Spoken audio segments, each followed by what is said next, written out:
работает.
Уважаемые дамы и господа, Международный форум «Примаковские чтения» начинает свою работу. Приглашаем занять ваши места. Dear ladies and gentlemen, an international forum Primakov Readings starts working. Please take your seats. Уважаемые дамы и господа, Международный форум... Ladies and gentlemen, International Forum Primakov Readings is beginning its operation.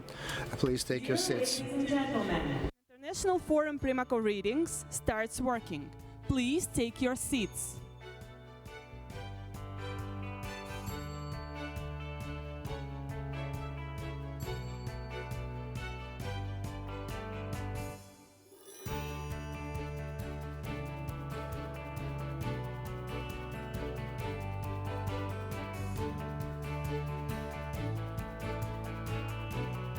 Уважаемые дамы и господа, Международный форум «Примаковские чтения» начинает свою работу. Пожалуйста, займите ваши места. Dear ladies and gentlemen, an international forum Primakov Readings starts working. Please take your seats.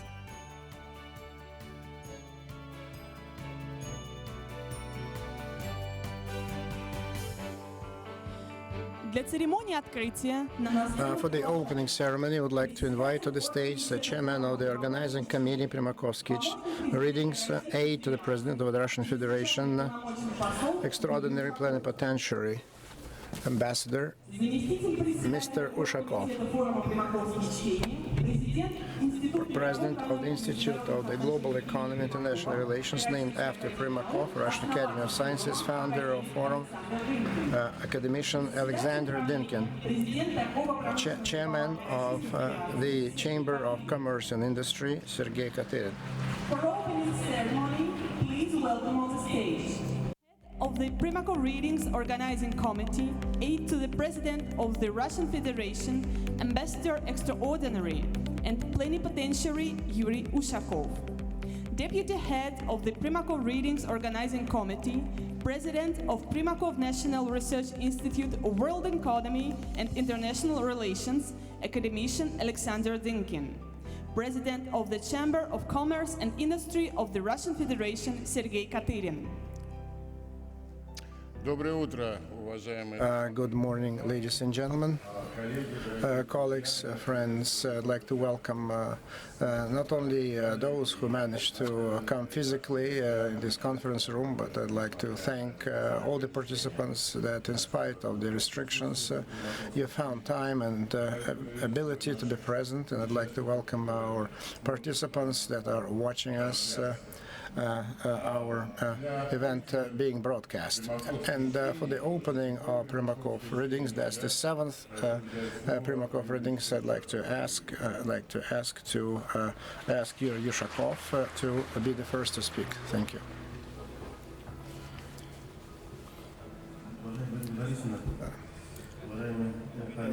Dear colleagues and friends, for me it's a great honor to sound the welcome address of the President of the Russian Federation, Mr. Putin, who traditionally sent to the organizers and participants of Primakov Readings. So I'm going just to read it out to you. Dear friends, I'd like to welcome you on the occasion of regular 7th Primakov Readings. Your expert forum takes a worthy place among the very authoritative international conferences, following up on the best traditions of intellectual research and mutually respected exchange of opinions. So we, Mr. Primakov, have always attached a great deal of importance to it, so whose name has every right to have one of the leading research centers in Memo. And so then the subject matter of the Primakov readings is logical. So modern challenges to the world order. It is obvious that the number of challenges is on the rise. And we need to know that many of them are of real threat to the international stability and security, life and happiness of people all over the world. And such challenges include degradation of the mechanism of weapons control, the activities of terrorist agencies, and escalation of regional conflicts. So then we have the COVID epidemic that has been added to it. So more than 3.5 million people suffered, and that was the toll.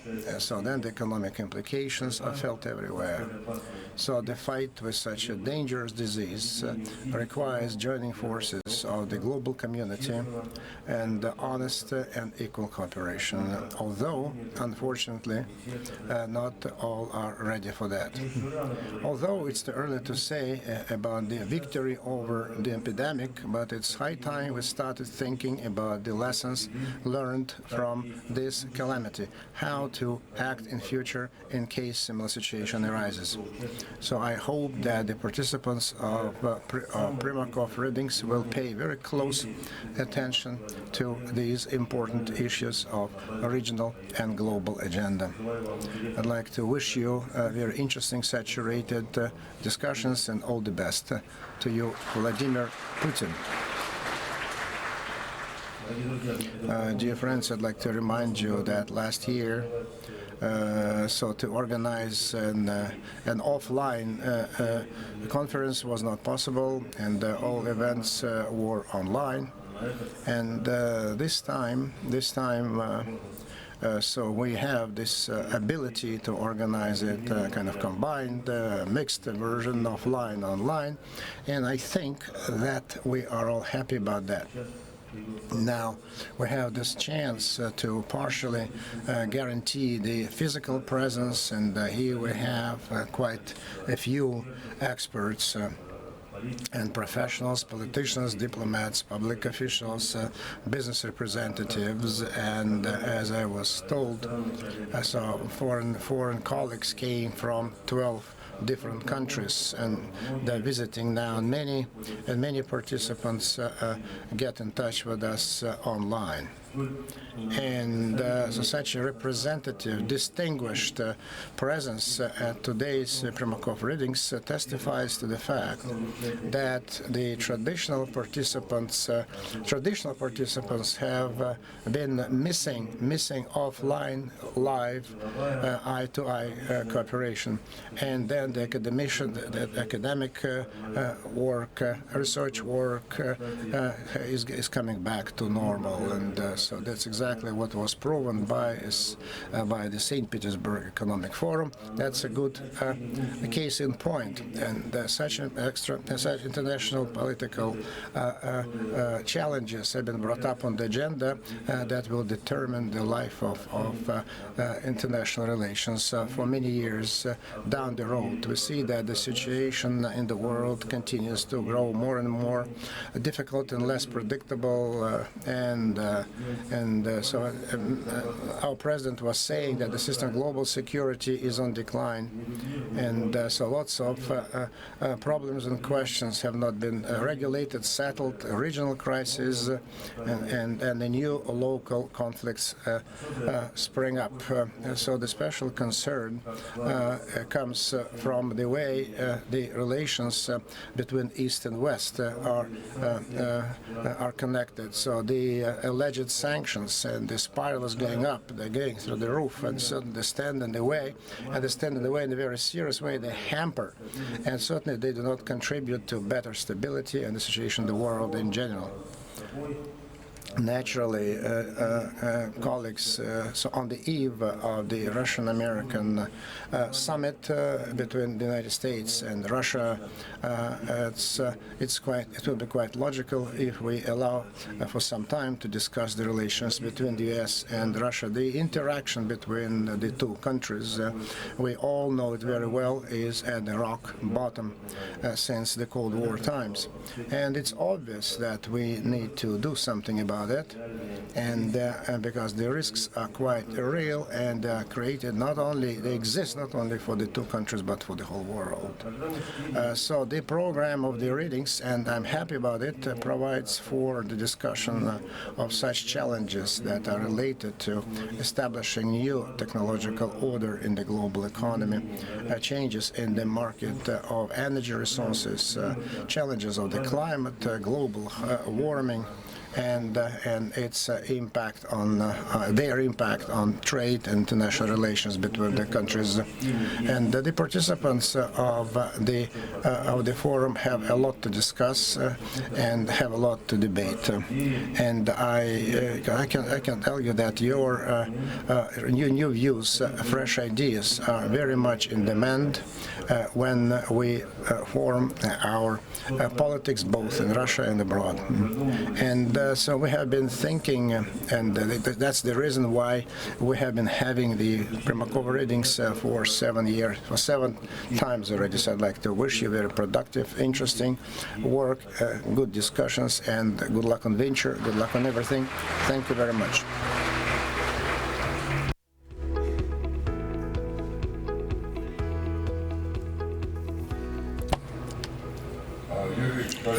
Yuri Viktorovich, thank you very much. I'd like just to convey to Vladimir Vladimirovich our sincere gratitude for his support. So then we have some good addresses from academician Sergeyev and the Minister of Science and Higher Education, Mr. Falkov. Then I'd like just to express deep gratitude the Foundation of President Grant to the Center of International Cooperation named after Primakov, our traditional corporate sponsors and our media partners. I'd like to thank the SE, Chamber of Commerce and Industry, for many years continuous effort. A year ago we were holding this forum online, and I hoped in 2021 we would be able just to welcome everyone physically in Moscow, but the reality changed. That's why we'll be operating in the combined mode with the help of the media technologies. You see the unpredictability and difficulty of the post-pandemic world is even getting less predictable. So we should say that Russia went over the crisis much better than any other crisis that occurred in the post-Soviet period, which lasted for 30 years. So we have a stable market, so stress-proof banking system. We have a very high level of self-sufficient on energy and food, and so we have a minimal compared to other. So the debt-to-income ratio is only 18%, and the forex reserves are very high. So we managed to re-weapon our army, and so we are moving at accelerated rate in the innovative area. And so we were the first to create one of the best vaccines, and then a whole line of vaccines. And all this, it was just under the conditions of 103 events of American sanctions. So this became the structural constant of the international situation, and that is why our attitude is moderately conservative. But nevertheless, on the agenda, what's critically important is to launch consumption in Russia to increase the standard of living. So we cannot predict the future, but we can determine the main trends of the global dynamics that will form our tomorrow.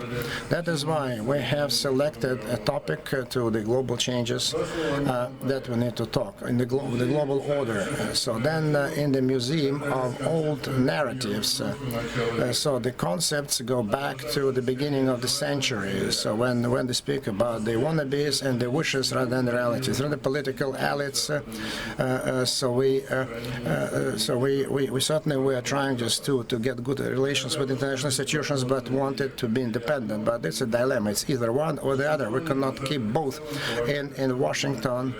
So they thought that the world would be without Russia, and so because of the transformation of the 90s, Russia left the global arena. That was one of the misleading points of Russia.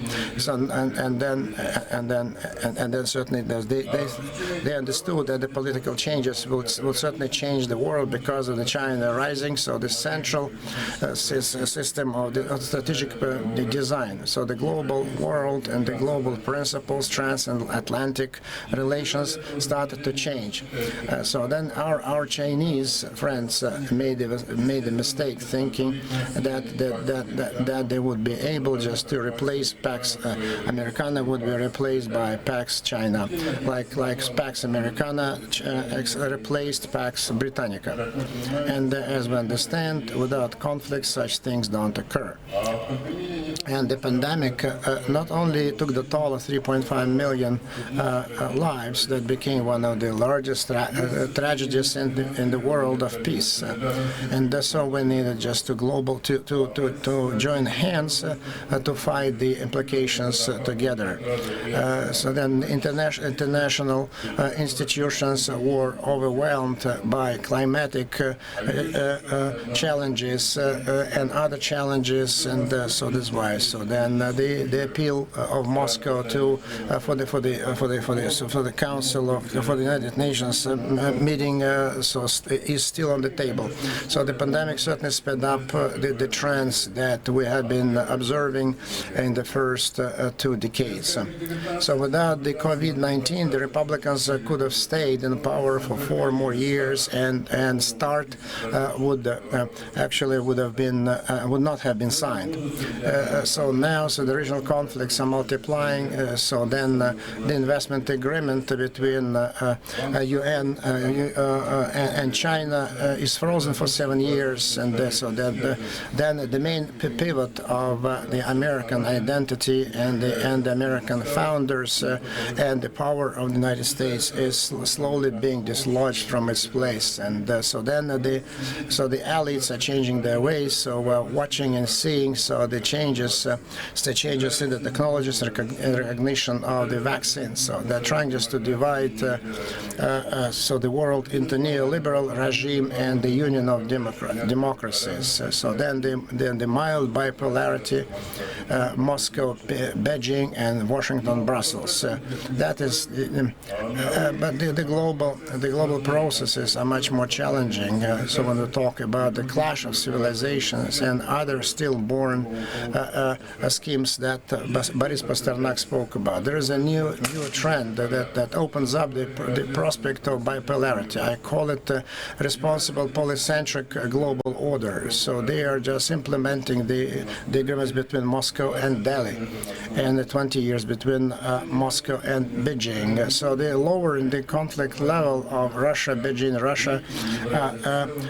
India could be a good example of the way to proceed in future, like Mr. Prankov spoke about 25 years ago. So they said the demarcation of the boundaries between India and China in the Himalayan mountains could be the first step to improve the relations in Moscow. So there is a good potential to provide good services to these two superpowers that are the leaders of the 21st century in Washington. So we can see the attempts to improve the relations with Russia.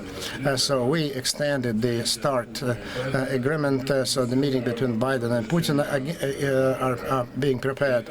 And so the Americans softened their positions on Nord Stream 2. So the first line that has already been finished. And so then and Patrushev and Sullivan came out without any problems. So that's why Americans are thinking about the double containment, and so they doubt the reality and possibility of double containment. One way or the other, we'll see the results of these negotiations in 2 weeks.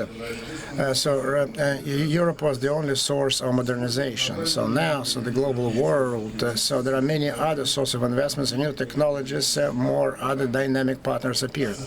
And the social model of Europe, we can see that there are many challenges there. So multiculturalism, so then raises many eyebrows. And so then the interest in the political cooperation is very important. So instead of a historic application, so they are fighting with narratives. And instead of considering, so from Vancouver to Vladivostok went down to the dimensions of Tallinn. So then they are self-appointed, so wall-line states who always portray themselves as the suffering party from the former Soviet Union and Russia, so trying to mask it up by the loyalty at the same time. So they are expressing the principles of nationalism. So then that's a hurdle that slows down. Macron and Josep Borrell spoke about that. But the speed of the European caravan is determined by the slowest camel. And that is why, so this frozen relationship in the Eastern Karabakh, then the problems in Syria, and there is no reliable anti-COVID vaccine. At the same time, so it does not deny Russia to be part of the European identity. So then the era of confrontation and divide in Europe is over, and that is why I'm just waiting for the discussion, and I hope that we'll be able just to deal with the issues that are on the agenda. I wish we could listen to each other and move away from the rhetoric and in favor of interested and mutually beneficial dialogue. I'd like to invite of the Chamber of Commerce and Industry, Sergei Katerin. Спасибо, уважаемые коллеги.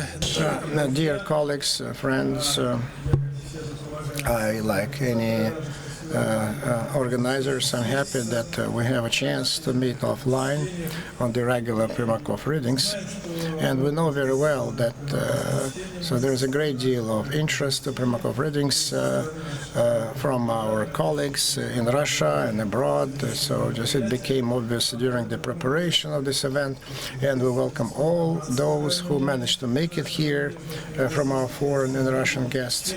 And at the same time, so I'm happy to have those who joined us online.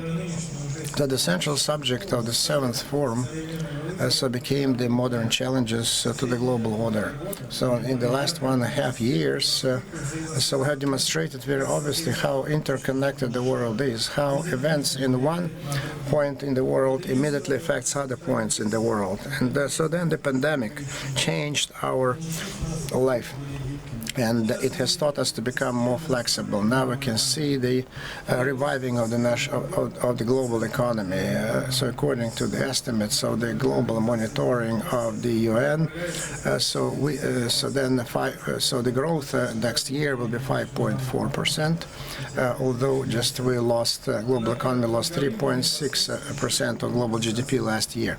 So, but the real mechanism of exiting the crisis, we can actually learn from the legacy of Mr. Primakov and learn a lot from him. So one of the salient traits was the unique capability of the in-depth analysis of the events occurring in Russia and abroad and preparing possible answers to the challenges. I'd like to stop on some challenges from the viewpoint of entrepreneurial society, whose interests we represent, remembering the priorities and the accents that Mr. Primakov laid down. So for more than a year, so the global order is going away for the test of strength, and so we're trying to counteract the containment measures against COVID-19 proliferation resulted in good results. So we showed to what extent we are interconnected, and the world is so close, so knitted together. So what implications we can have if we break up the chains of supplies, stopping transport communications, inability of moving labor from place to place, and many other things that were not possible to do that I don't want to mention. So it was one. And so international relations was on the priorities for Mr. Primakov. And so then our chamber continues to cooperate with the entrepreneurial communities of different countries. We participated in the creation of Euro Chamber digital platform COVID-19 aimed at the exchange of information and the condition and the state of economy in different countries of Europe and the European Union. So regularly we have been analyzing the best international practices of support of businesses with the purpose of applying them in Russia, and our experience that we are extending that could be of interest to our European colleagues. The next challenge for entrepreneurial community is the involvement of politics in the economy. So then protection measures, sanctions. So even back in 2015, in the last meeting, Mr. Primakov mentioned that many years ago. At that time, so he said many years ago. So we're interested in maintaining or improving new economic relations with all the countries and the international companies, so which display interest. But in any situation, in any eventuality, so the only alternative for Russia is reliance on our internal reserves and capabilities. End of quote. So then, since the time that went by, so proves the point.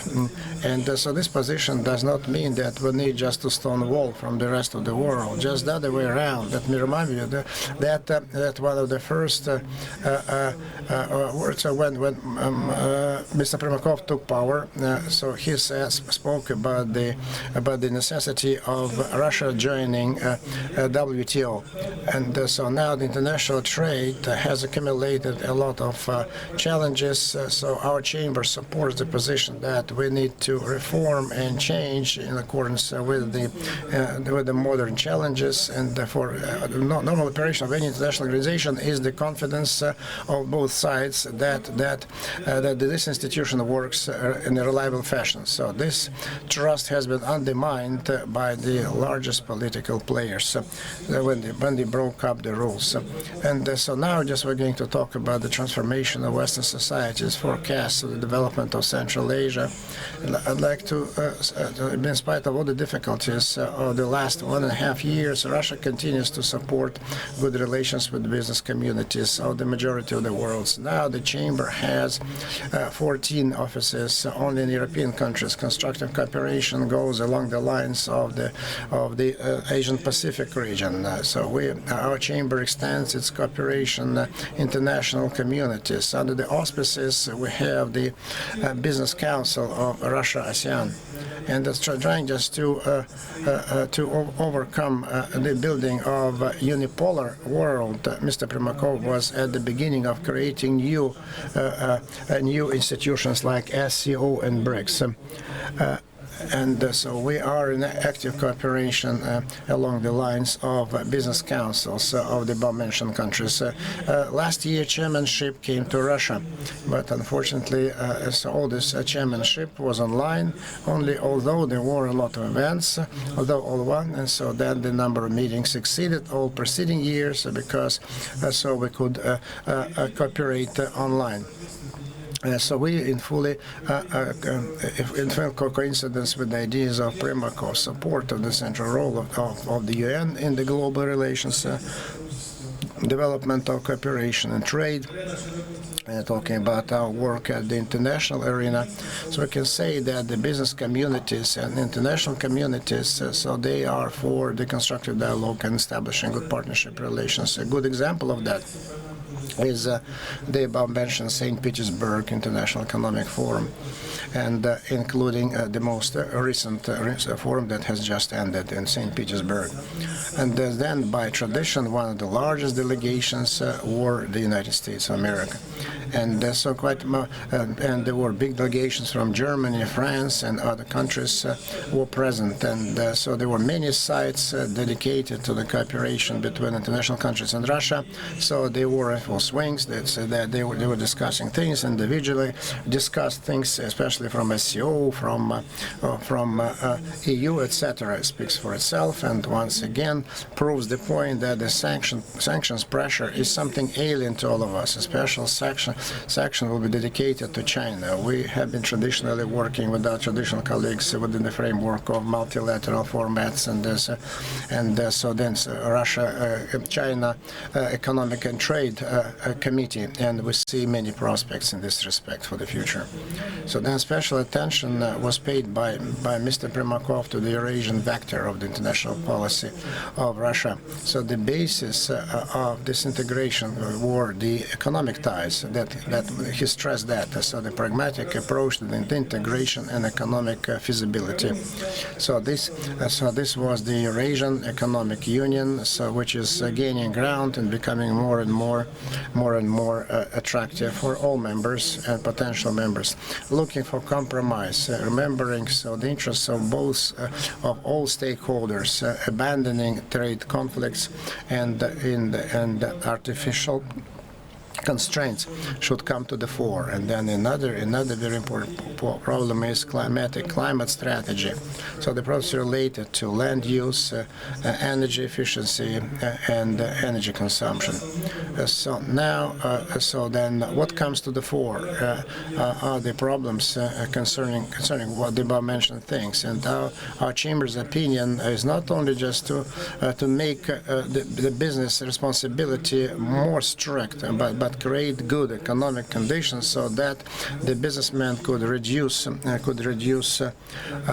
emissions and work more responsibly. International initiatives in the area of ecology should not turn into one-sided restrictions and artificial political and economic barriers. So the issues of overcoming the climate change. So we need to cooperate on that and log dialogue with all stakeholders and businesses as well. So the list of modern changes to the world order is not limited by the topics that I mentioned. I hope that they will become the subject of discussions, different sessions of our program. So dear colleagues, in conclusion, I would like to say that the world is changing very rapidly. And but we are ready to cooperate on the principles of international law and mutual respect. Talking about the new multipolarity, Mr. Primakov said, so not a single center of gravity cannot exist without interaction with other centers of gravity. And this process is organic and natural. So any imposition and any strength and any violence immediately results in overextension and an explosion. And that is why, the tenets of Evgeny Maximovich, trying just to understand each other, help each other, and mutual trust is very important. So I would like just to wish you all the best.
Уважаемые дамы и господа, сессия «Энергетический переход. Скорость, направление, риски» начнется через 3 минуты.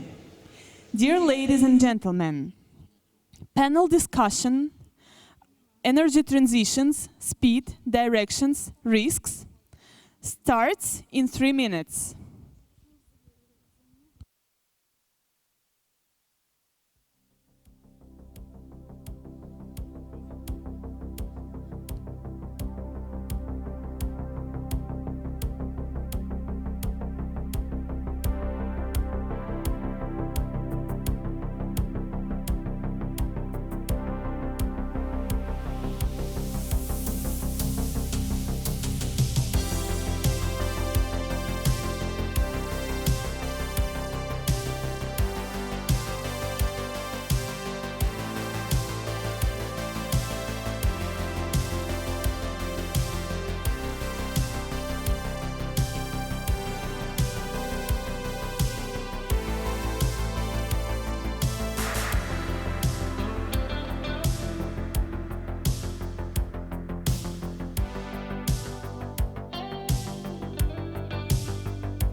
Уважаемые дамы и господа, сессия «Энергетический переход. Скорость, направление, риски» начнет свою работу через 2 минуты. Пожалуйста, занимайте места в зале. Dear ladies and gentlemen, panel discussion Energy Transition, Speed, Directions, Risks starts in 2 minutes. Please take your seats.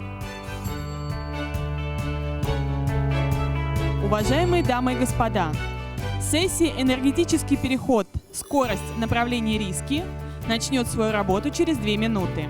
Пожалуйста, занимайте свои места. Dear ladies and gentlemen, panel discussion Energy Transition, Speed, Directions, Risks starts in 2 minutes. Please take your seats.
Уважаемые дамы и господа, свою работу начинает сессия «Энергетический переход. Скорость, направление, риски». Пожалуйста, займите свои места.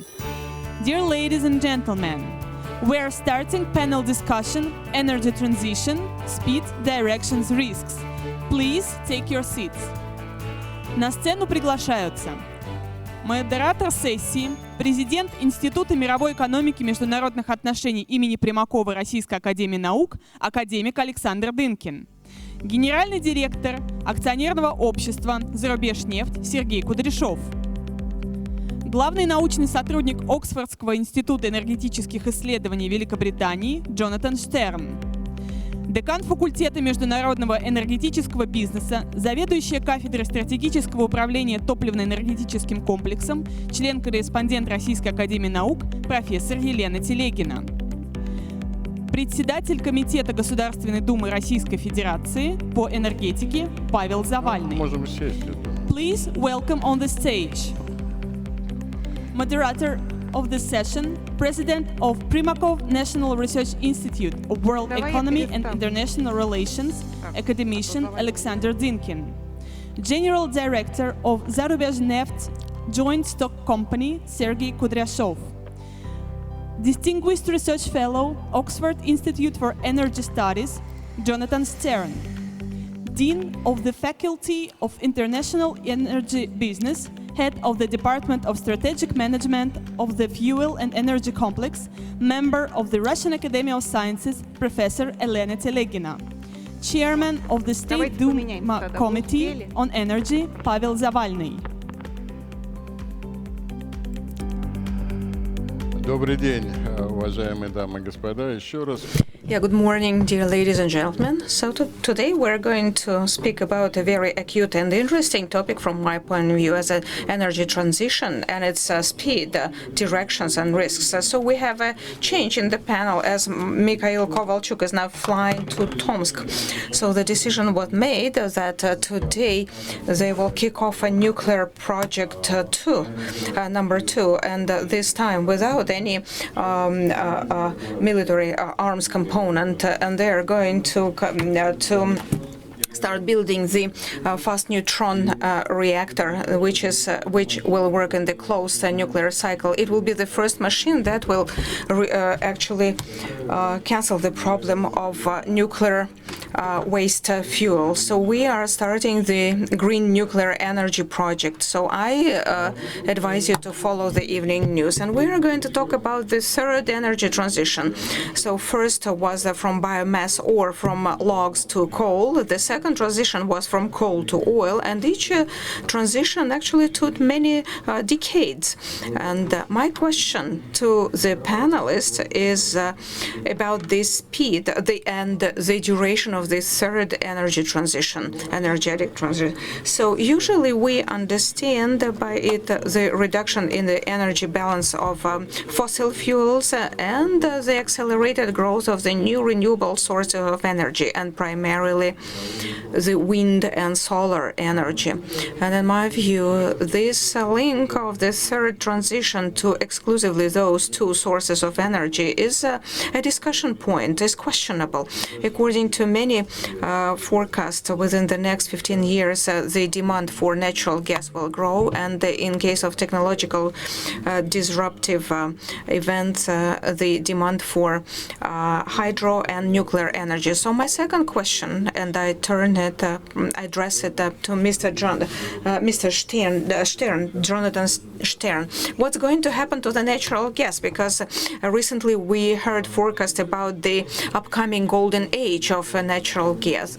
We believe that the third transition is different from the first two by two main factors, like energy density, volatility, and unpredictability of the volume of the energy supply. These are the risks of the third transition, and these are to make up for those risks. Certainly, diversification of energy resources is required. When the problem will become a part of the solution, it will kind of back up and compensate for the volatility of the flow of renewable sources of energy. And another difference is lack of the prevalent energy source like it was in the past. And I believe that the structural balance of the energy sources will be different and with proportions different for each region, varying from region to region. And the drivers will be different as well. So we used to have cross-fuel competition as a driver, but now the first driver is the state. Nowadays, the present driver will be the state policy. We are going to discuss this problem with a unique set of experts. To my left, we have Sergei Kudryashov, CEO of the most dynamic Russian oil and gas company, Zarubezhneft, and along with his business, he has vast experience in government activity. Professor Elena Telegina from the Oil and Gas University has a great experience in the executive authorities and the business. And we have Professor Jonathan Stern from Oxford, and one of the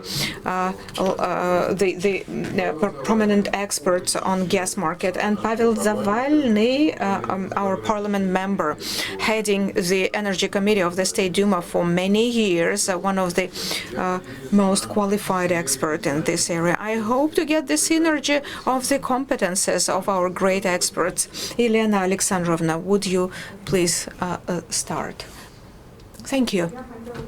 I wanted, as I happened the first to be talking, I would like to show my presentation. Today, the energy transition is actively discussed at all sides, and the speed of the acceleration keeps growing. And the pandemic year showed us that this trend is a dominating trend in both discussion and practices through digitalization. Yes, can I have my presentation? And today we keep talking about the challenges of the energy transition and the threats for the oil and gas business globally. We know those challenges like higher share of renewable energies, digitalization, decentralization, energy efficiency, and direct threat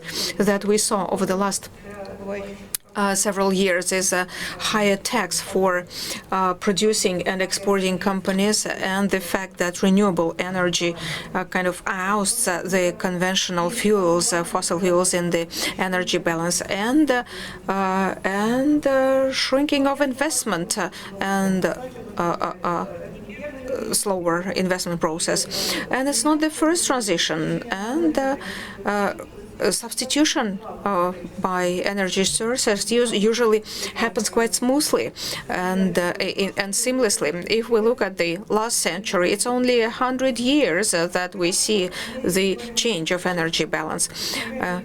It takes decades, and the renewable. We saw the renewable energy appearing only at the start of the century. It will take 40 to 50 years as the main resource. We all know that the International Energy Agency published the report on zero waste by 2050, where they advocate, where they actually forecast a very sharp decline of demand for the fossil fuels, coal and gas and oil, and it's going to happen within the next 2 to 3 years. And again, it's important to find the point when the consumer will opt for something new. And though you have seen those pictures, New York, Fifth Avenue in 1900, so carriages, horses, and then 13 years only automobiles. And oil will take another 50 years, but the consumer have already made their choice. And today we are observing the new consumer approach, the new generation selection screening, going for green energy, and the structure and principle of business organization based on hydrocarbons and oils and automated production, vertically integrated rigid structure, hierarchy. Conventional production site so far existed for about 100 years, resource-oriented, labor-intensive. But now, during the transition, we see this technological and organizational structure. Science-intensive, highly qualified personnel, change of horizontal links. The network structure replaces vertically integrated, and it changes the market very much. And we observe the market responding by largest companies with their capitalization, like IT companies, digital companies. The only large companies that still remaining in the leader is Saudi Aramco, with unprecedented liquid reserves in the Middle East. All other companies at all continents are technological companies in the market, and the investment community prioritizes this kind of trends, and the International Energy Agency reports, and I believe they have all the grounds, that the electricity will become the product. Electricity mainly produced by solar batteries. Certainly in the balance now, the hydrocarbons account for over 50% in the end product and the sold product. We see this share shrinking by 40s and 50s by only 10%. All the rest will belong to the renewable sources of energy, and electric generation will amount for about 90%. Over the last decades, China has become quite strong, produces virtually double it doubled the production compared, and catching up with the United States, even double, but twice as much as the U.S., and growing the equipment in solar batteries. Virtually 80% of the market belong to the Chinese companies, and solar and wind energy and use in the country, makes China a very efficient country and very fast developing. And then during the last year pandemic, for the first time historically, investment into the global transition exceeded $500 billion a year, the largest investment ever, and exceeded the investment in the fossil and the conventional hydrocarbons, and new project accounted for 300 billion and over 300 billion into the clean energy of solar and wind. This is a breakthrough point, and pandemic of 2020 has become the year of change. Probably future generation will refer to this year as the transition year. And very dangerous situation for conventional vertically integrated majors. So now that the investment situation is unclear and the demand is murky, it's important to select the proper strategy, because underinvestment and overinvestment both are very dangerous. Once we follow the same trend as we had before the pandemic into the prospecting and the mining of conventional hydrocarbons, so it will not pay off, and it may certainly cause very harsh financial consequences. On the other hand, without proper investment programs, the world may face in 10 years sharp insufficient quantity of resources, and it may bring us the new collapse and crisis. So this strategy is very difficult. The majors are in difficult situation, and some of the companies try to extract resources at full speed because we're still at the growing trend. The oil prices are going up. The demand is almost 100 million barrels a day, and still with this market growth, with the global economic growth, probably it's better to get as much as you can or diversify the portfolio. Some international companies like Total, who for a long time have been trying to increase the renewables in their portfolio and going ahead of this energy transition long before the pandemic year. But for the conventional oil and gas industry, well, it's a challenge and very difficult here, because these are long investment, high risk investment, and these long and high money, you need to find them in the market, and actually they need to work. You need to have them work. And the new hype is development of hydrogen, green, gray, blue hydrogen, very popular topic, and at St. Petersburg forum we discussed it. And Russia may become an exporter of hydrogen, and European infrastructure is ready to receive hydrogen, and we are going to be integrated into this international project. There are still many restrictions of cost and safety, and hydrogen and carbon footprint should be considered, but still this is the project of the next decade, and I believe that everyone who can participate will certainly try to develop these technologies at a high pace. And what's important that with all those global changes and technological changes and climate changes, the energy turns from merchandise to service. That's another feature of the new market. We are used to selling them as merchandise, as commodity, and now it becomes a service. And the global trend actually switched from vertical to distributed generation, from vertical integration and decentralization. And new consumers are ready to become parts of the participants, stakeholders in the market across the whole chain, generate power and participate in the changing business model. And certainly it matches the social trends and new social challenges should not be underestimated. The young generation, the Z generation that was born in 1995, they are all digitalized and environmentalized. They're ready for this transition. They are quite self-sufficient. They can participate in this distributed generation as market players. They are sharing economy oriented. They perceive the policy of resource saving quite well, and their adoption, they are early adopters, and they adopt this policy quite well, which boosts the project, the process even more.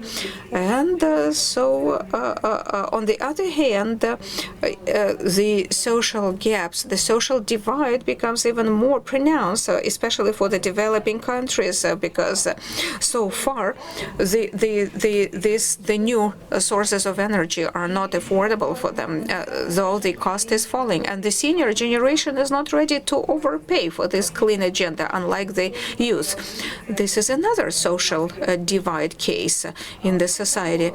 And the renewable energy creates many more new jobs in countries and in Asia especially, but it requires higher skills than we are used to in the conventional resource-oriented structures. And the question arises about this energy transition increasing the number of jobs, and will it provide more opportunities for the majority of the population without those skills, but so that the investment creates 3 times as many jobs per $1 million. And in a good sense, I believe that we all, after 2030, will live in this smart space of the future with digital technologies and opportunities and clean distributed generation, clean energy, and will all serve to the benefit of this clean future in both large cities, in urban spaces, and in small remote allocations and decentralized places, and we shall hope that it will come true. That's what I wanted to share today. Thank you. Thank you very much. You gave, in a nutshell, you gave us this macro picture, including the social investment components. And let me turn to Sergei Ivanovich as head of a large oil company. And a couple of years ago, I remember you told us how greatly you made the transition in one of your production facilities in the Southeast Asia. What's your view on that? Are you ready for the transition as a company? May I have my presentation, please? So I'll go through my presentation and then I will take your questions. So indeed, yes, people speak a lot about energy transition, about the first, third, global energy transition, the transition and actually going away from hydrocarbons. I would like, these kind of smooth stages, evolution from first to secondary, because it's the evolution, and it has started somewhere in the 19th century, though oil, gas, and coal we knew them long before that, and the transition stages mainly were determined by the technological development, either the use of the resource or processing or downstream methods, or like with gas, the LNG and logistics and delivery methods. So do we have the basis for saying that we are entering the new stage? Elena Alexandrova said that the 2020 was the pivotal year when the investment into alternative energy exceeded the investment into the upstream, oil and gas and upstream. And we need to consider that the number of players in this field, there are many. When you have many players, much money, processes actually goes as a wholesale process, and we see the reduction of the costs for the alternative energy, and again it will keep going down in this segment. What do majors do here? The oil companies, what do they do? Oil and gas company. Many of them changed names. One of the companies actually several days ago announced adding the word energy in the name of the company. We can consider 2 large groups of stakeholders: conventional stakeholders, players who keep the priority with their high efficiency segment of upstream, and primarily they understand that the prices are going to fluctuate, and they build their portfolio which will be sustainable, and actually with the considering the low level of prices. And so they are lowering the high risk programs, and they invest in more short-term durations, and that increases the gas and oil assets. So we need to be involved in decarbonization, carbon neutrality, so we need just to keep CO2 and catch CO2. And there is another group of companies, so they are the adherents of alternative energy, so they are restructuring their portfolio in a very drastic measure, so they get rid of less attractive assets, and so they buy the whole chain of creation of value for their portfolio, all the way up to development, engineering, and production of solar panels, construction and operation as well. So they're putting it into their portfolios. What our companies are doing. And so we are attempting to take the best from Strategy 1 and Strategy 2. And so we are involved in new technologies in order to reduce costs. And in the regions where we operate, so we manage to get our costs at the lowest possible level. The second issue has to do with the cycle of additional value from new projects. So we're trying just to implement a number of new projects, to operate them quickly and to market them and get repaid as soon as possible. Then the third component is gas. So we're increasing our component in this area, natural gas. And so while our company was only oil, and so Zarubezhneft, and was in complete conformity with the classical oil company. So within the next 2 or 3 years, so again, just to get this balance, gas-oil balance 50-50. Alternative energy, renewables. So then we have a very pragmatic approach. We apply so the renewables at our projects where it gives us a synergy. So we either have an autonomous deposit in Nenetsk autonomous region, for example, and so there is not enough natural gas to develop our own energy, then we consider the possibility of wind energy, renewables.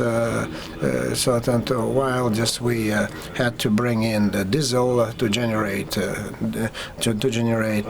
power, even without carbon taxes. And then there is this Vietnam. So we work on offshore, so where there's a wonderful zone from the viewpoint of winds in Vietnam. We have a good asset which has the best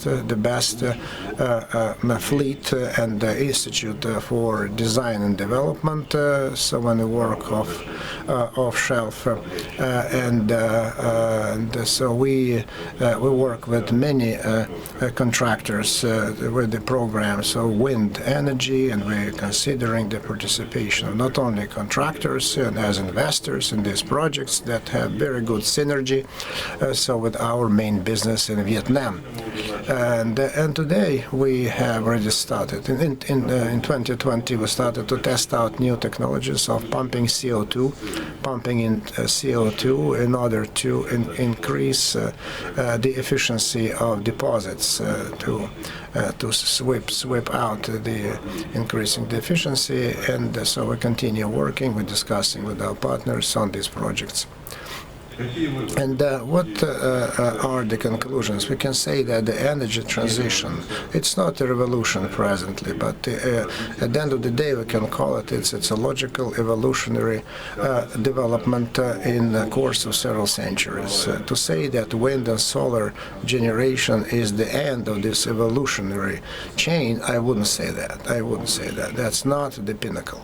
It's just one of the stages. Then the next energy transition that could be based on new promising technologies would be a very important step to the change in the global energy balance. I think that so we need to consider now, that's my point, so it should be a mix of different consumption sources, so energy production, so that will balance itself off for the next several decades.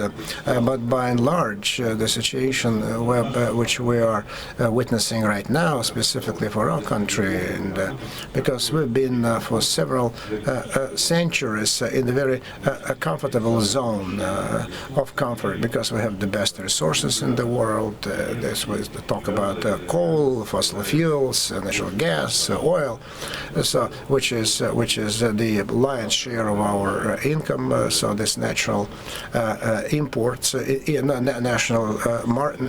natural margin, so is a considerable part of our income. And so there are two ways out.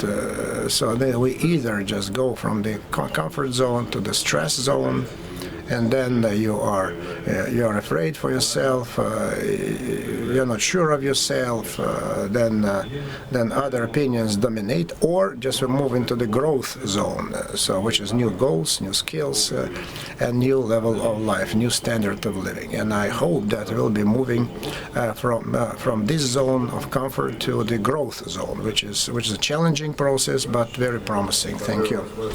And I like this your very well weighted, happy, medium, balanced approach, because what we can see now in Europe, and maybe just I'll be too sharp to say that, it's kind of echo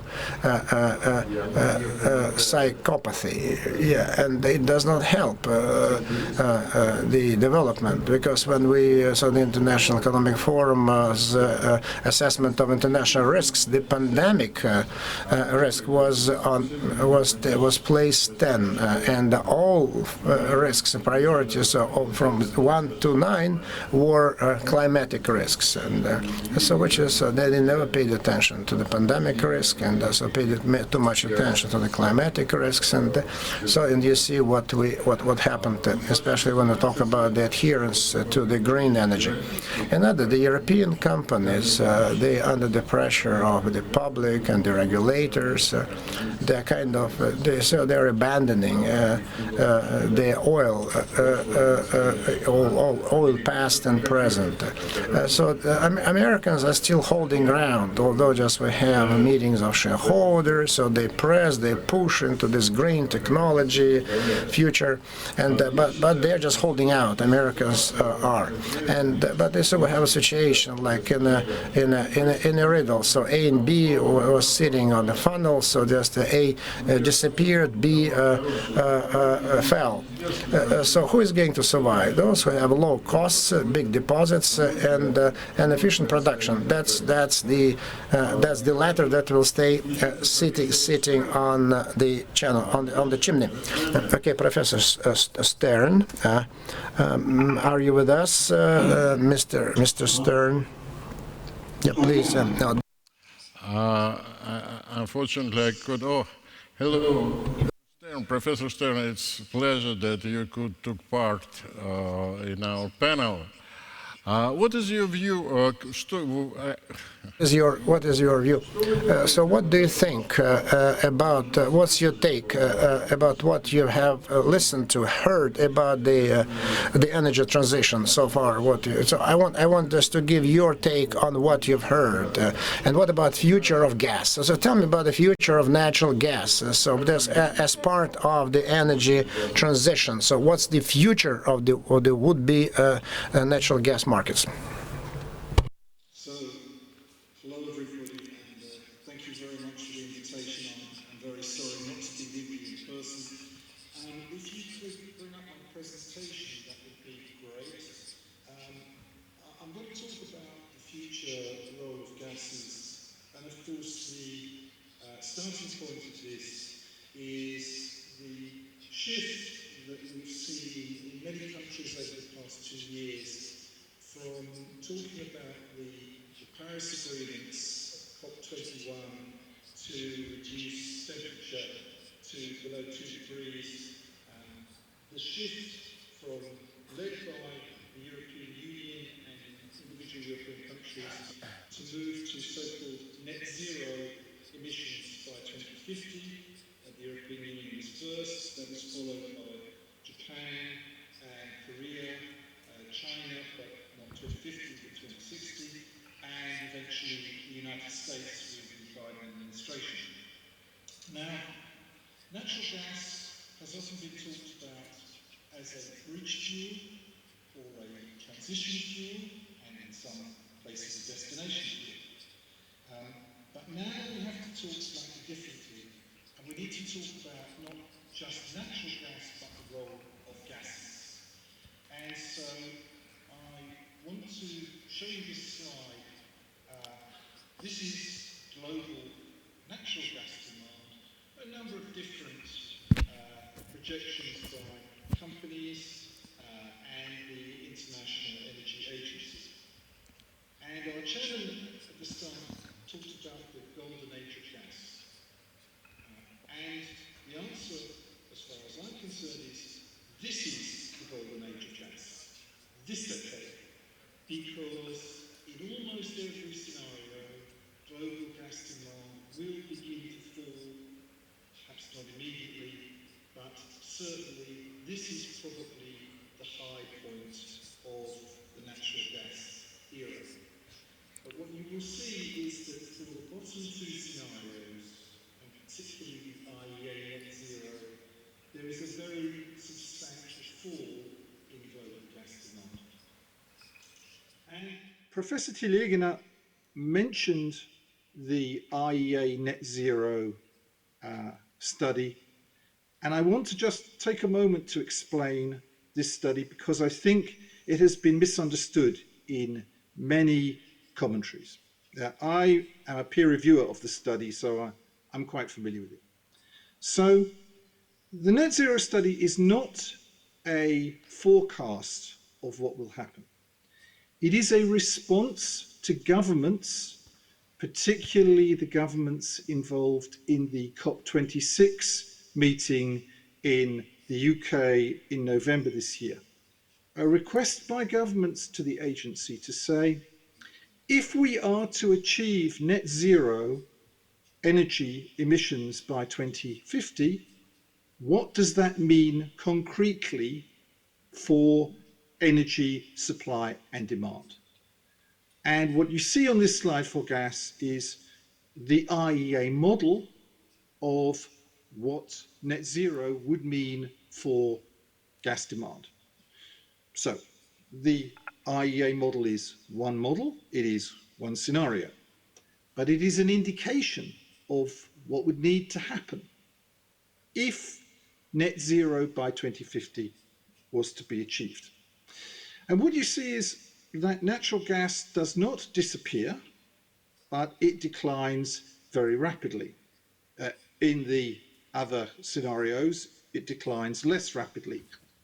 So this is an indication of the speed and direction for natural gas, depending on the outlook that you have, particularly for emissions.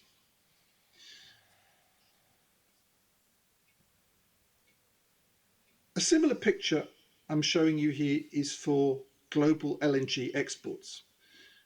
On the left, there you see the International Energy Agency's projections under much less severe scenarios, in particular the SDS or Sustainable Development Scenario, where you can see LNG demand flattening in the 2020s, 2030s, but basically remaining constant. And on the right, you see what happens to LNG under the IEA net zero scenario, and you see it by exporting country. But essentially, the picture is a very sharp decline after 2025. So that is, if you like, the picture for the two scenarios that we currently have and that we are currently studying. Now, of course, all regions are going to be different. This is a global picture, so you need to look at what will happen to each region. And I don't have time to go through all the regions, but I thought I would show you what happens to European gas demand under the COP21 scenarios, that's the top two lines, and net zero, which are the bottom two lines. And you can see that the picture for European gas demand is very much more severe than for the global situation.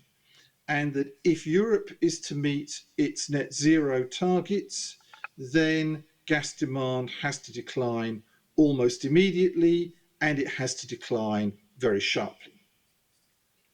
So if that is the picture, what do we think about the detail of how gas will develop over the next 20 to 30 years? And the answers for me are that if we look at this globally, natural gas demand looks robust up to 2030, and then we have a slow decline thereafter, as long as we stick with the Paris, the COP21 targets. For net zero, it's much more severe and a much sharper decline. But essentially, for both scenarios, we have an interesting agreement between directions and the risks. We often talk about coal to gas or coal to LNG switching, and that is largely finished in Europe, still some potential in Germany and in Poland, but extremely important in Asia, especially in China and India, but also in Southeast Asia. And that is a trend in the Asian region, which could go on right through the 2040s. Also important, a backup for renewable power, which many people have talked about, and especially important for Northern Hemisphere winters, where you have months, obviously you know this very much in the Russian Federation, you have months of very cold weather, and you probably have to use some kind of thermal energy to back up whatever renewable power you have. Next, we move from natural gas to other types of gases, particularly hydrogen. I don't want to forget biomethane and biogas, but particularly hydrogen from different sources. Many people now, many studies are saying that we will probably start with so-called blue hydrogen, reformed from natural gas, possibly coal in some countries, with carbon capture. We will then move on to green hydrogen from renewables via electrolysis. We think that pyrolysis is a promising technology, but not yet so far developed to a commercial stage. And for transportation, ammonia is a promising technology, still some problems to be overcome there. What we see with so-called green gases, but probably all gases, is that they become concentrated in the so-called hard to abate sectors. In other words, the sectors where it's very difficult to use renewable energy or very expensive, which means high temperature industry, residential and commercial demand in cities which already have distribution networks, so that it would be possible to substitute hydrogen or perhaps biomethane into those networks rather than create a new network. And maybe also the transportation sector in heavy trucks and also shipping. But if we come to the risks question, the difficulty is, as people have said before, when do we start the transition? Do we invest now in technologies which are not yet proven, but we think will be required? Or do we continue to invest in natural gas installations, production, transmission, particularly international pipelines and LNG, in the possibility that in 20 years they will no longer be needed, or they will have to be converted to hydrogen, probably, in order to be acceptable in markets, and I'm thinking particularly of Europe here, so that Europeans can achieve their net zero targets. will other countries, first of all, adopt net zero targets, and then will they achieve net zero targets? These are risks that we have to continue to study. So once again, thank you very much for the invitation, and I look forward to your questions.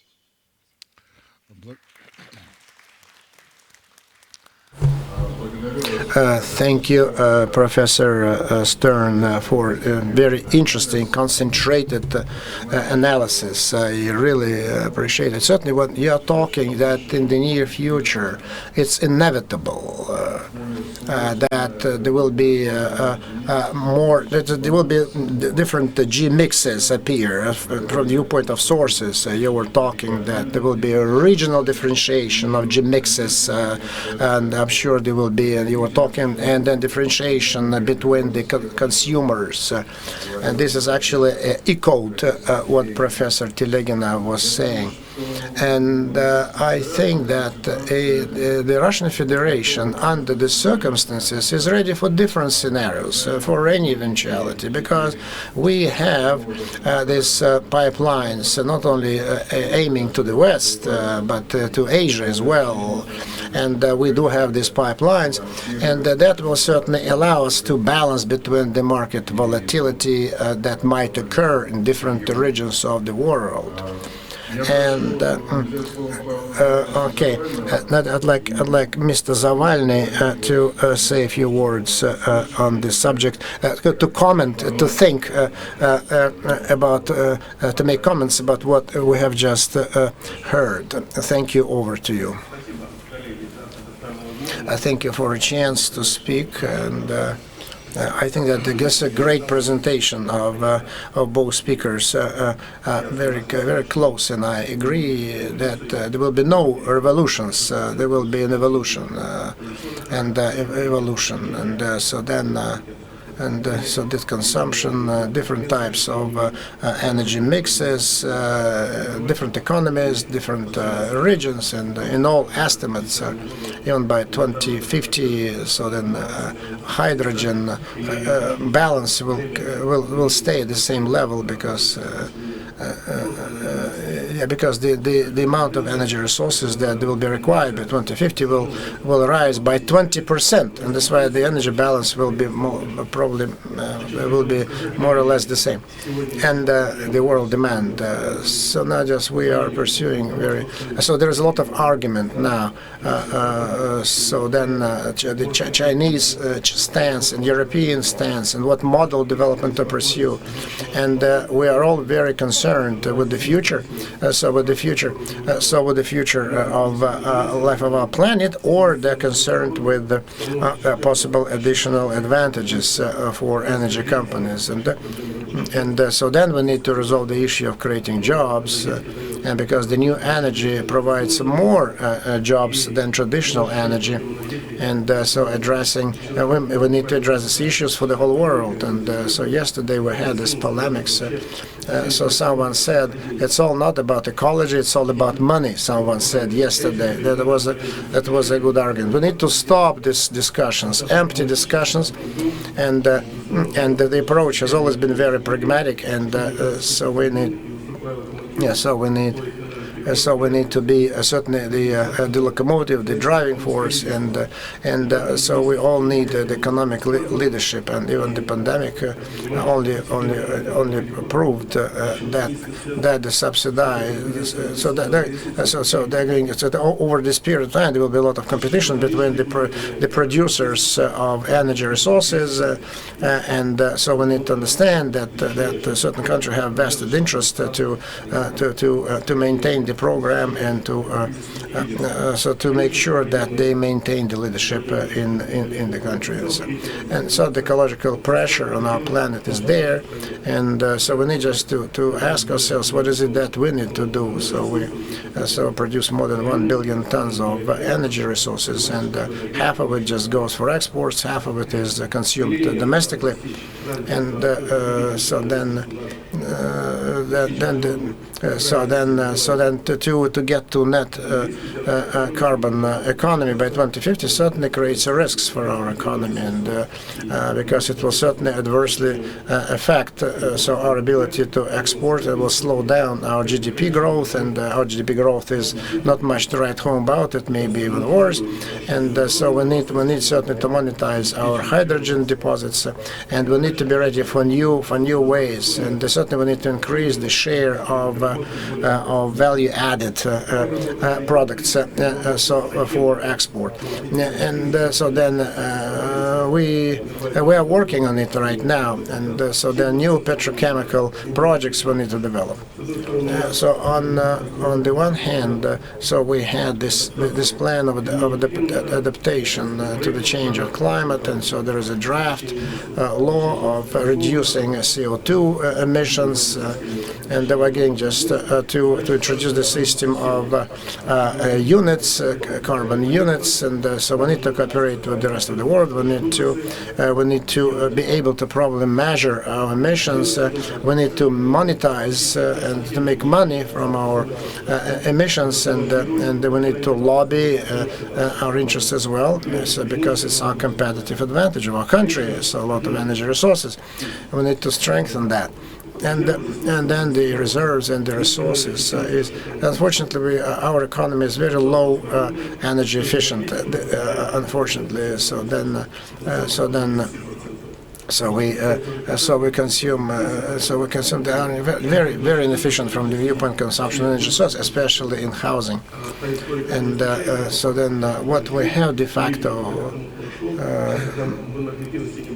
and we didn't. And so that is why we need to develop new motivation, new fines, and so we need to increase our efficiency of our energy economy, and certainly there appear new fines, and then the system works because we keep the energy resources at low level to develop our economy, but at the same time we abandon the idea of improving the energy efficiency, and so the wastes are much higher than average in the world because of the low efficiency of the Russian energy complex. So then hydrogen energy. So then we need from methane is the best way. Just methane. We have 30% of global reserves in methane. That's why. So the main idea for Russia is to turn methane to hydrogen, and this is our competitive advantage, and we need to stick to it. And our goal, as Mishustin, our Prime Minister, said, so we can get to up to 25% of the global market, but by when? By 2020, 2040, 2050, we need to decide that. And so then, so this technology of maintenance, keeping, and so then we can be the leader in oil and gas production as well. So then that is why this new green energy. So then nuclear energy. We have 27 nuclear power stations, and then we have low power nuclear power stations. So that even new nuclear power stations that are being built now, and 27 are in operation.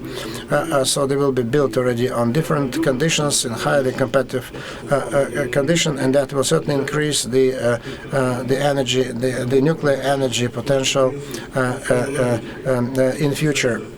And so then the technical leadership is very important, and so then the nuclear power cycle. So we laid the foundation of a new Brest nuclear power station. And so we can using the new technologies, so using the depleted uranium for the fast neutron reactors. So that's a breakthrough, not only in Russia but globally, and that is why we need to. I'm confident that the price of energy should not be too high. It should not be inordinate price.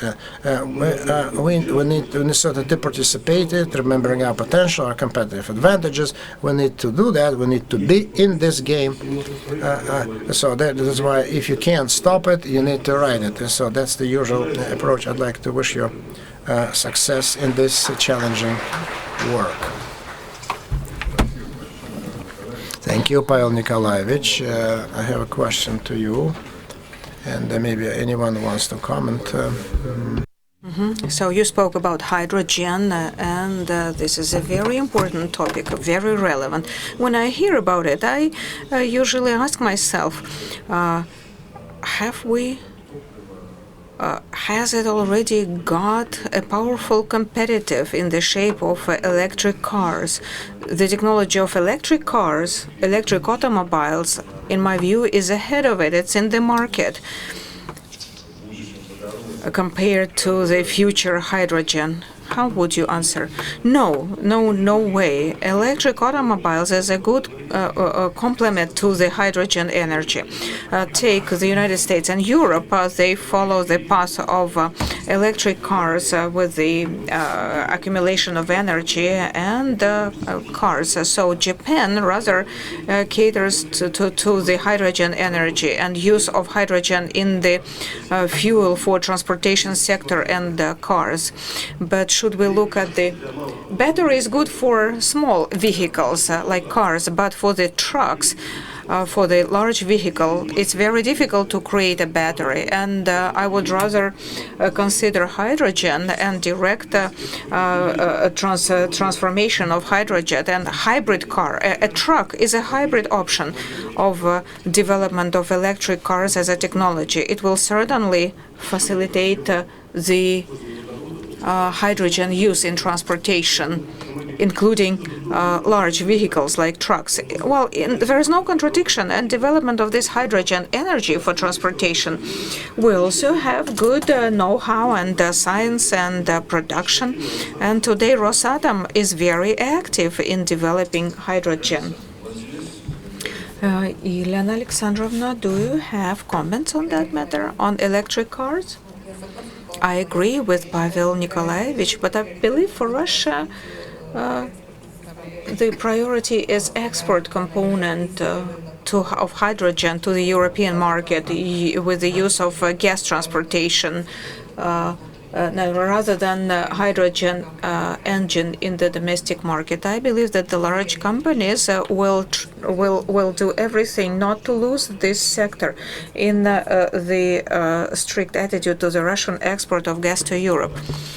So again, speaking about export of hydrogen per se, this is a good topic and nice to talk about it, but we can only discuss the enrichment and raising the methane share in the hydrogen. It can be used, and 10% in the mass of hydrogen in methane actually reduces CO2 wastes, and it's better to produce it in the close to the consumption location.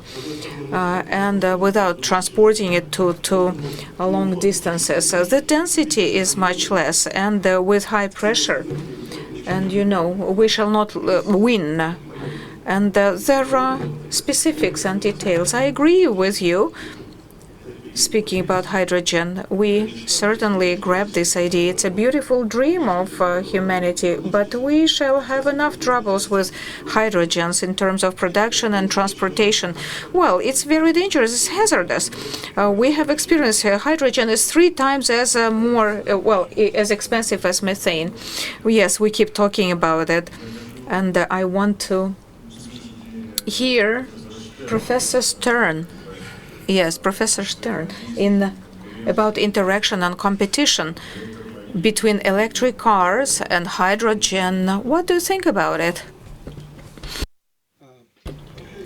I think here is a good example of why different regions are different.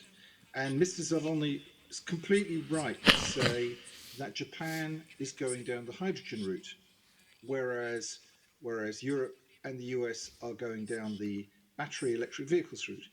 Why is that? For me, it is because Japan has very little renewable energy, and it's very difficult for it to develop renewable energy because of its land use, whereas Europe and the US have much greater capacity to develop renewables, and therefore probably will reserve hydrogen for much what I call harder to abate sectors. Now, in Europe, we are talking about an energy balance which is so-called half electrons and half molecules. So the electrons are going to be, we think, developed by renewable, perhaps a little nuclear in some countries. But the electrons are going to be mainly gases. And here's where maybe I should say something a little bit which relates to Russia and Russian exports of gas. For me, what is interesting about the European debate, as you know, we've had quite a lot of opposition to pipelines like Nord Stream. But some people in the environmental community are saying, well, perhaps in the future these pipelines could carry hydrogen. Now, well, it's very interesting because then you come to the question, the technical question of, well, would Russia export the gas to Europe and then convert into hydrogen? Or would Russia do the hydrogen conversion and export hydrogen? But these are the kind of debates, the kind of issues that are being raised in Europe as people realize, well, we're going to have half of our energy balance in molecules. Now, if we're not going to produce those molecules ourselves in Europe and we're going to import them, how will that happen? And this is definitely a debate for the future. Thank you.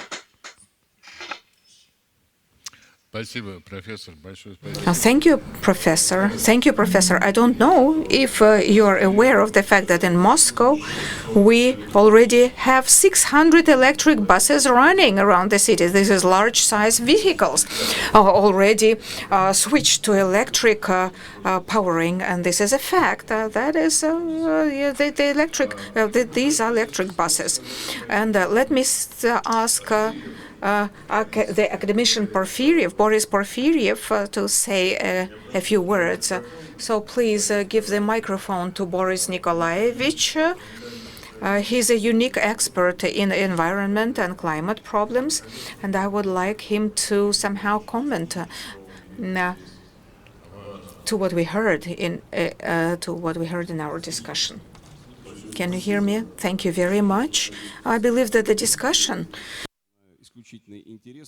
that you are having is very relevant and actually reflects the complexity of the problem we discuss. I focus on the problem of risks that arise with the energy transition.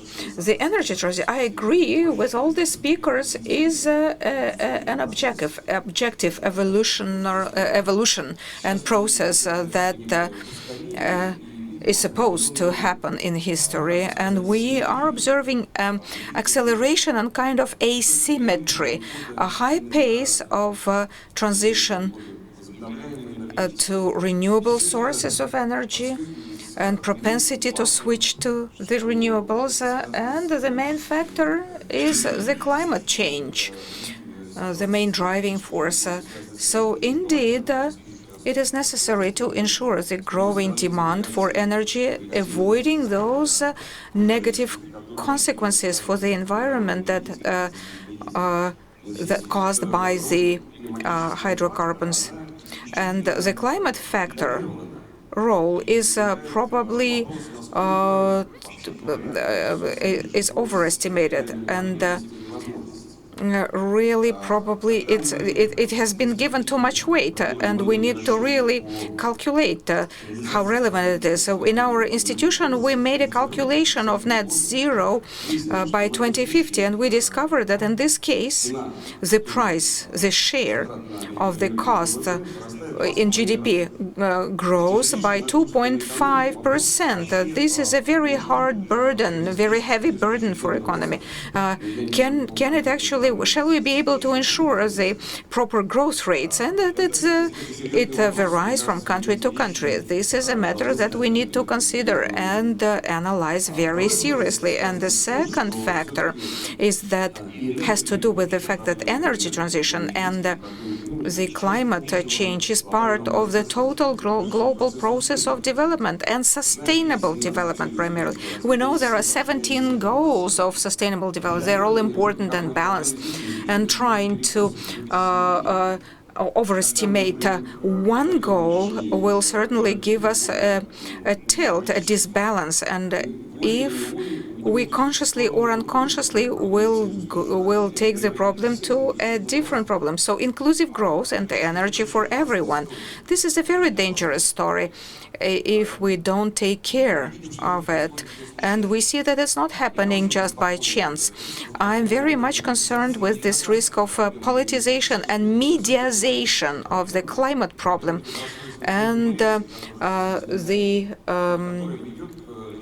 unbalanced competition that arises and that can cause the risks of losing very important benchmarks of development and directions, and we may pay very dearly for this unbalanced situation. And when you spoke about the agenda and when the minorities, minority kind of stakeholders start making decisions, and when it's the courts that rule, and in 2012 there was no time to pass the law of energy transmission and reduction by 55% of the exhausts and wastes by 2030, and immediately there was a response from the Greens, and now the courts are actually revising their own laws passed in 2019.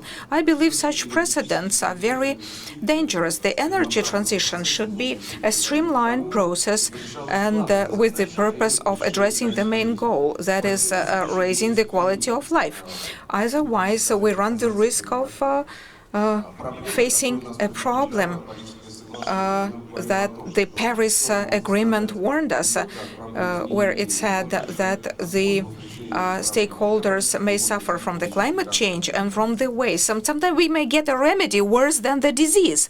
Thank you very much, Boris Nikolaevich. I think you're, very much to the point of our discussion. You really hit the point. And at the St. Petersburg Forum, President of Russia, in his speech, paid great attention to those climate challenges. And for Russia, it is a very acute topic. You know about several disasters in the northern part of Russia that were caused by the permafrost condition.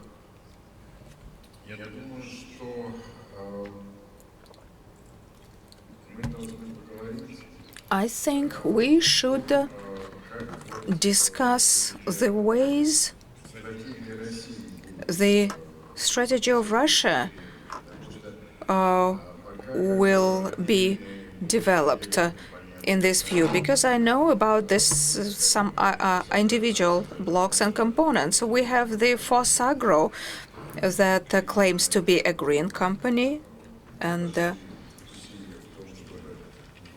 pays pays great attention to going green.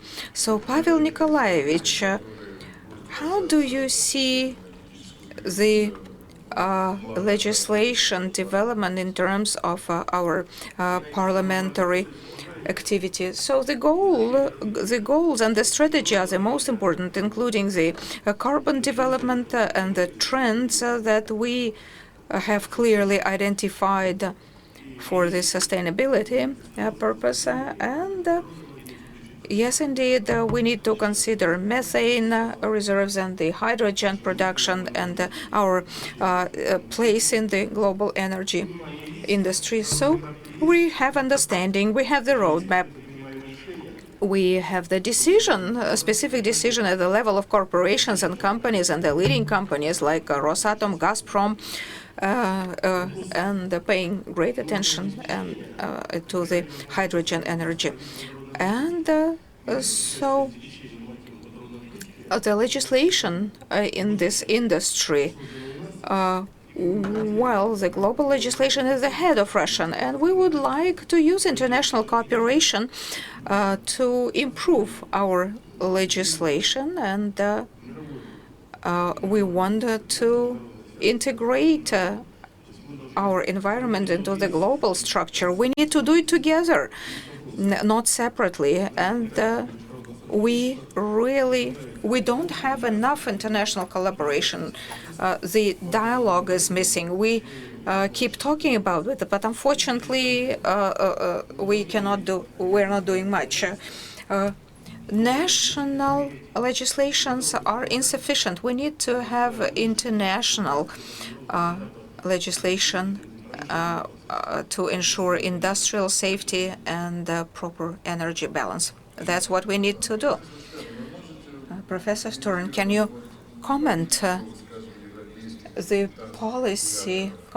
policy of the British or European regulators in this area? What are the main trends? How do you see them? What are the regulators saying? Where are we? I spoke about it in my welcome address. And the pressure of the society and media and the regulator to this green transition is not usual. It's not what we saw historically. What would you say about the regulators? Two things need to be recognized in terms of the difference between perhaps attitudes in the Russian Federation and in most, but not all, European countries. Firstly, this is a political imperative which governments have accepted, and that the majority of the population, and particularly the young population, the coming leaders, are extremely enthusiastic about. Secondly, these net zero targets look as if they will become so-called legally binding. In my own country, in the UK, they are already legally binding. Now, this is not very easy to define, but what it leads to is any new fossil fuel development or any new development such as a new airport, a new car factory, environmental protesters will mount a legal challenge to ask, is this development consistent with greenhouse gas reduction targets? And so regulators in the UK, but in many European countries, are having to ask this question and to be sure that their actions and their decisions will not be subject to a legal challenge. So most recently in the Netherlands, Shell has been required by the courts to increase its greenhouse gas reduction targets because they are held to be insufficiently ambitious to meet the climate change targets that have been adopted by governments. And in Europe, I think we will see more of this type of action. So regulators will have to be aligned with governments, and they will be subject to legal challenges through the courts. Thank you.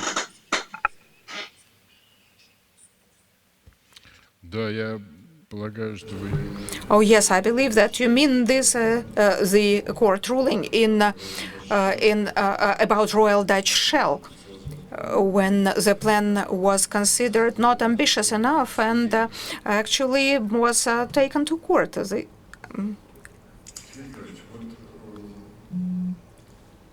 Sergei Nikolaevich, what do you think? In Russia, my point of view is that our business is ahead of the regulators.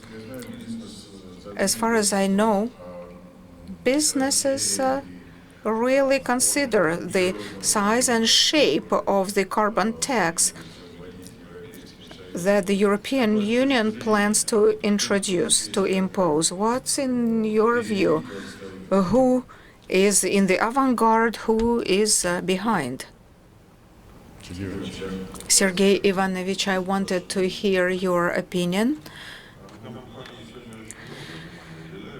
Businesses now pay great attention. And the Green Energy and St. Petersburg Forum was discussing it at all sessions. We kept talking about it at the St. Petersburg Forum. That's what we do. And we today we have audit of the carbon footprint, and we start developing exercises in this direction. So we're trying to look kind of ahead of times, to think up front. We understand the threats and opportunities, and we're developing. And we're not alone. All large Russian companies, as we heard again in St. Petersburg, have been declaring their intentions and activities in this respect. So our business, that's my view, our business is ahead of the regulator. And in my view, it proves the responsible and weighed policy. I wouldn't say that businesses are ahead. It's just the state doesn't really pass stringent measures where we let the business think and make their own steps. We're now passing the laws about the green certificates, white certificates, Sakhalin experience, and many other measures. And we are softly trying, without pressurizing the businesses and the energy. We could be more strict, but where it may take us, considering that the energy, we now have 40% of carbon-free energy. Look where all countries are going. We have reduced CO2 by much higher than other countries, and we can add higher indicators. Is it that the victory at all costs, or victory is the cost, whatever? So we are practicing softer regulation. It's not just the directive and the energy saving. We are very spendthrift here, and that's where we need to take more measures about energy saving. Yes, I agree with you. This is a very interesting position, and it's different from the position of Professor Stern from the regulators' position in Europe. Would you like to comment, Yelena Alexandrovna? Yeah, the trap.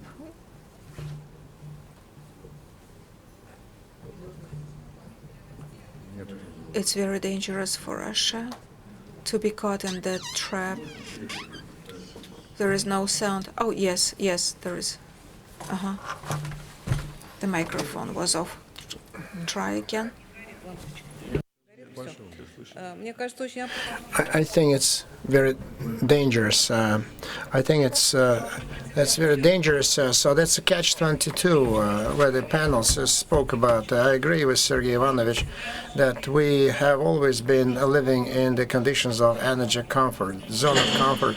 We have a lot of energy resources, so we're good on that.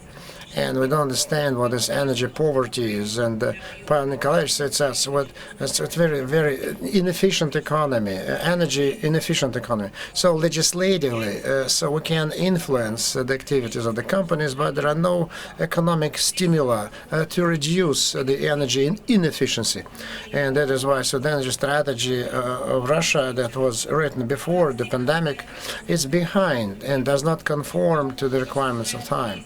And that's why we need to evaluate, to estimate, and to challenge the risks, and to take stock of the risks, and to give the small businesses through this distributed generation to develop new areas. It should not be over-regulated, because this is where future is.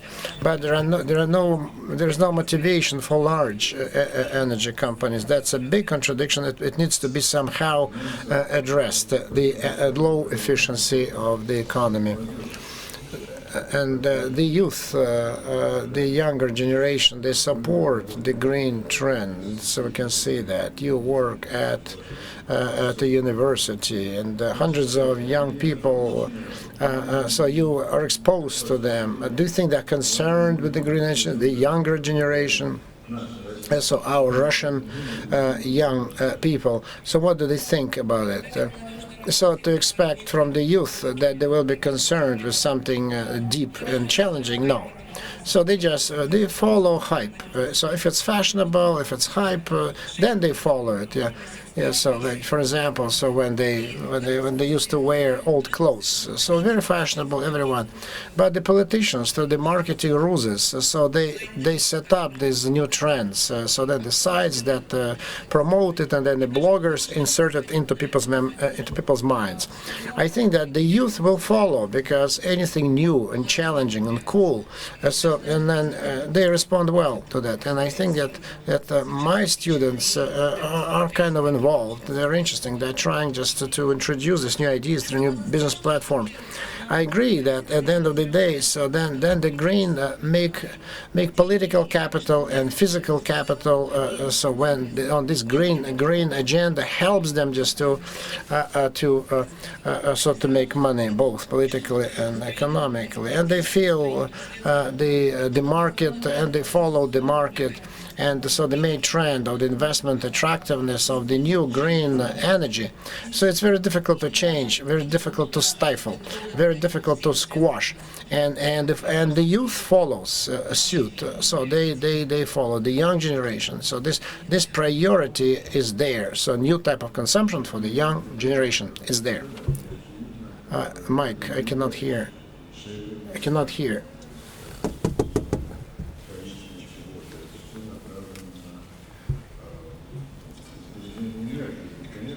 And I can. So this is a comprehensive issue. And so when we talk about, it can be explained by climatic changes. Yeah, because certainly there are people who want to create new markets. It's there. The writing is on the wall. And so then the new jobs are needed because structural changes are on the way. Professions disappear, new jobs appear, new professions appear. And it's kind of multifaceted, complicated movement forward and looking for new markets. And I wanted to ask Mr. Stern to say a few words about this new kind of strange synthesis of interests, investment, climatic interests, investment. There's a media, political interests. It's everywhere. It's because in September there will be elections in one of the large European countries, and the Green Party is getting on by leaps and bounds. So what's your take on that? Yeah, okay, so then. I have a slightly different view to, or perhaps the situation in Europe is, I think, different to the way that Professor Tinegana described. In many of the largest European countries, perhaps Northwest Europe, Spain and Italy, perhaps some others, but definitely in those countries, what we see for environment and climate is not hype now. It is mainstream politics. In other words, no major politician will speak skeptically about climate or say, oh, maybe this is all going to be too difficult or too expensive, even if they think that, because there are very considerable votes involved in the green pressure, the green synthesis. So what I would say is we don't yet know what will happen in Europe if and when these climate measures lead to very significant increases in energy costs and prices. In Germany, it doesn't seem to have made a big difference. Germany is a rich country. We don't know whether that will be more generalized, but I suspect that is what we will find out in the next probably 3 to 4 years, when carbon taxes have to rise. Possibly there will be a carbon border tax. Definitely there will be more renewables, more new technologies, because my personal scenario is that eventually the energy transition will lead to lower energy costs. But this could take 10 years. Immediately, I see a significant increase in energy costs, which will either have to be met by higher prices or higher taxes. And then the question is, if I'm right, and that happens, what will be the response of the population? Will it be, okay, we have to accept this as a cost of climate change, or will it be, okay, maybe we didn't expect this and maybe we don't want it? Thank you. Thank you. I share fully your very well-weighted approach.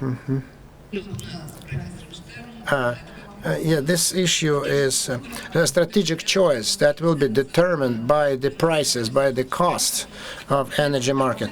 So let me give you just a simple household example.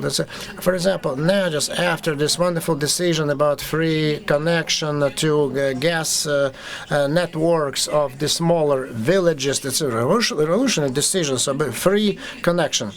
So many people in small villages and towns, they do not want this natural gas access because they put renewables, they put solar batteries on the roof, they have electricity, and they don't need this gas.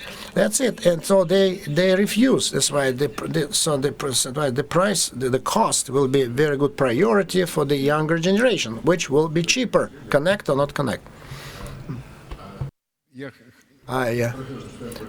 Professor Stern, would you like to comment on that? Yeah, this small towns, villages refuse connection to the gas. Okay, Professor Stern was talking about some kind of balance because the preceding energy transition was motivated by the energy competition, but now so there is this kind of media component, a political component is there. I liked what Mr. Stern was saying, that we need to wait for 10 years and see how the market will respond, how the prices will change. Absolutely right, I agree with that. And then we can pass judgment on that 10 years down the road, because there is a lot of green ideology and not real economy. That's too much of it, and how it will transform into the real economy. So we're coming to the end of our session. I would like, if you may, each of the participants to give a quick 1-minute recap and what you agree with, what you don't agree with. I would like to Pavel Nikolaevich, please start. So what would be your recap? What would be your what would you like to take aboard and takeaways?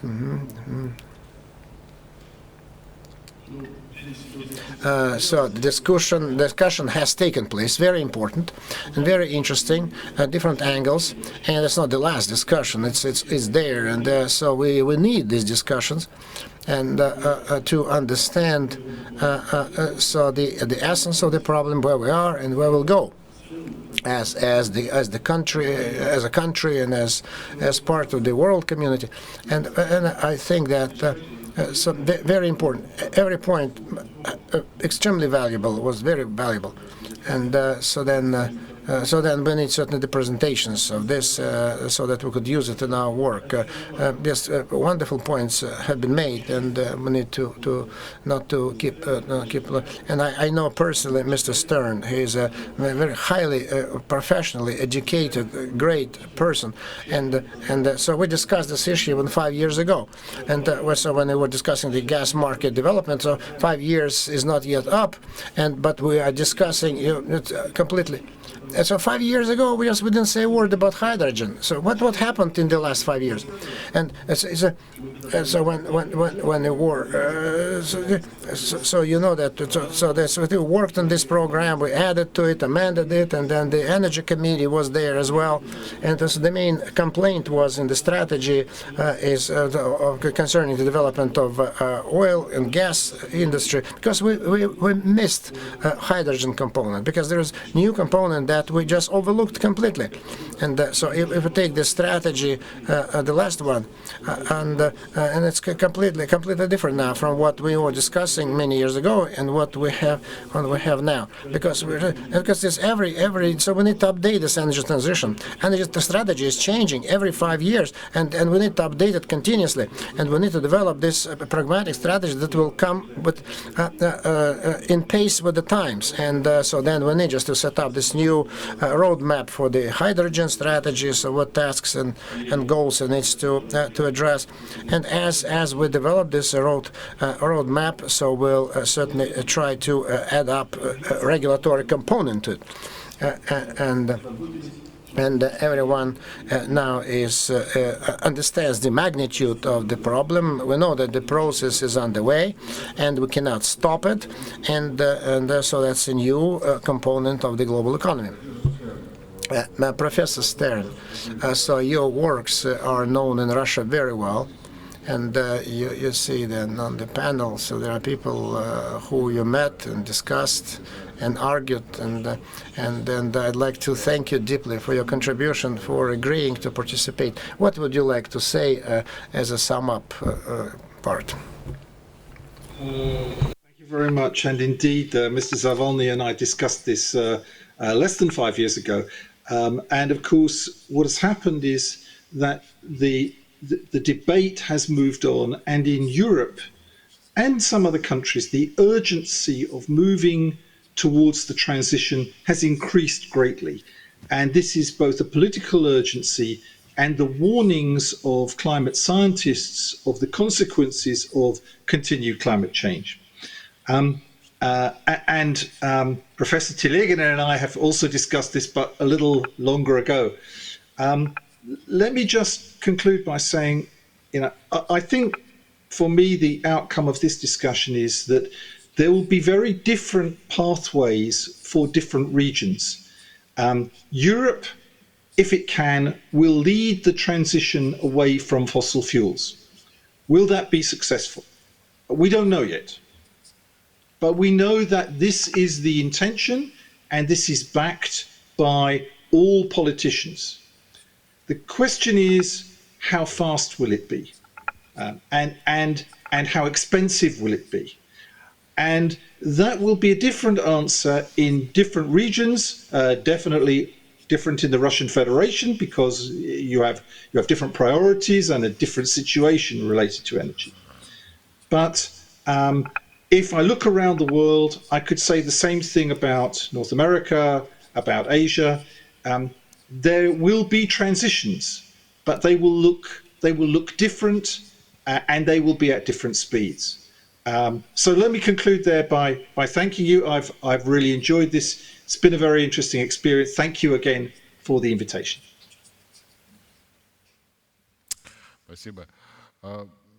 Thank you very much. I think it's true that in Europe we can witness these trends, and we have discussed them. But today, the Asian market, so coal prices are huge, spiked. And India has not yet approached so the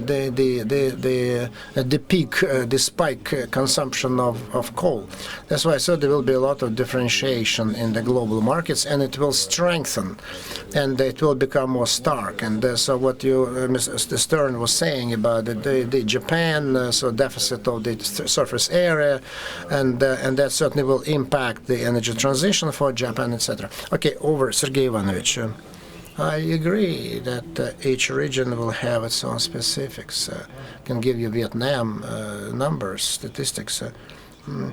So the metric says that 5 years ago, Vietnam so produced 50 million tons of coal and 10 exported. 5 years later, so they produce 50, continue to produce, and another 50 they import already. So then the rate of the economy, it grows 7% GDP every year, and the consumption energy is 10-15% consumption energy grows by every year. That is why we need to have very differentiated logical approach. Today it's coal. Yes, simultaneously they're discussing solar, wind. This is true, and they understand that they need to address these issues concerning providing sufficient amounts of energy to the countries, to Vietnam's economy. And the European Union is so they've been living for a long period of time in a stable energy system that they built many years ago, and there's not much increment in consumption. And now that they think about energy efficiency, hence different approaches. And this is true. That needs to be taken into account. Then concerning the companies need to understand the trends in every market, specificity of every market, and to adjust themselves accordingly. Because if you don't shape in, you will have to ship out. I'd like to thank the participants of the panel. I think that we have listened to in-depth. Okay, I'm sorry. I forgot. I'm sorry. Yes, I forgot. I think that the energy transition will be much faster than we assume today. And in spite of the versatility of different approaches and strategies selected by different countries, we can see kind of leapfrogs. So then some countries will be able just to go over some stages of the evolutionary changes in the technologies, and the risks will strengthen. And then there is a undercapitalization of large assets. So that's a very big risk. Undercapitalized fixed assets. And but the political support transforms into economic feasibility. And I think that by 2030 we'll be looking differently at this issue. And I'm very happy that all the participants and all involved stakeholders understand the challenges of the energy transition. So to underestimate the threat is very bad. So I hope that you enjoyed it. Thank you very much, and see you soon. Bye-bye.